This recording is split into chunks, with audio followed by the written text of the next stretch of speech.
Hey guys, welcome back to the channel.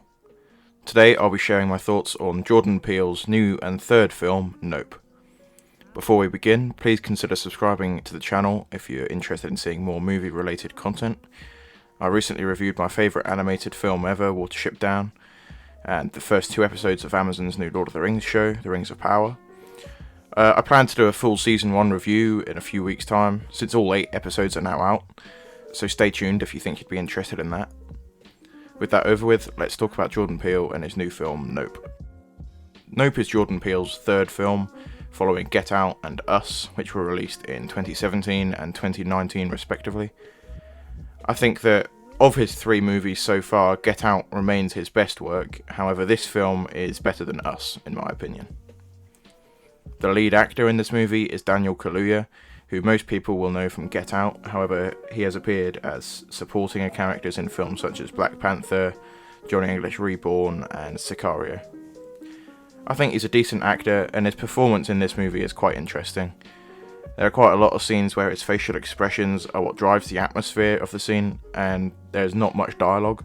It reminds me very much of Ryan Gosling's performances in 2 films directed by Nicholas Winding Refn, which are Drive and Only God Forgives. Ryan Gosling speaks few words in these films, and the atmosphere is quite stylish, which I'm a fan of. Keke Palmer, Stephen Yeun, and Brandon Perea are the 3 main supporting actors in this film.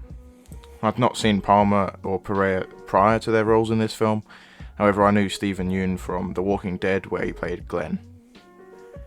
I don't think that the performances of these supporting actors were anything more than just average. They weren't bad, however.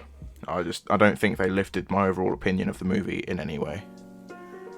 Following suit regarding his other 2 films, Nope is also a horror movie. Where Get Out mixed horror with psychological thriller and Us delves into the slasher subgenre of horror, Nope mixes horror with the sci-fi genre, which I think is quite interesting and original. Peele is naturally great at directing horror movies and can create suspense expertly and flawlessly in new and interesting ways, which he does again in this film. Get Out is one of only 6 horror films ever to be nominated for Best Picture at the Academy Awards. The other nominees are The Exorcist, Jaws, The Sixth Sense, Black Swan, and Silence of the Lambs. Jordan Peele has stated that he drew inspiration from a few other films, namely King Kong and Close Encounters of the Third Kind, when he was writing this film. I think, however, that the largest resemblance is of M. Night Shyamalan's Signs, which was released in 2002. Signs also follows a family who are suspicious that there might be an alien presence nearby. Like I said, I enjoyed this film a lot, but I think what carries it the most is the cinematography. It's Jordan Peele's first film to be shot on film, and was filmed with IMAX cameras to create the best experience possible. When he was writing the script, the world was still in lockdown, and the future of cinema was uncertain, so as a director he knew he wanted to create a spectacle which was worthy of the best cinema experience. The nighttime shots in this movie look great, and unlike other films, where scenes at night are so bad that you can't make out any detail. Even without HDR and 4K TVs which display a high contrast with deep blacks, the colour and detail during night shots is clear and crisp, which I think is great. The director of photography on this film is Hoyt van Hoytema, known for spectacular cinematography in several of Christopher Nolan's movies, namely Interstellar, Dunkirk, and Tenet. He's also the DOP on Nolan's upcoming movie Oppenheimer, which I'm very much looking forward to seeing.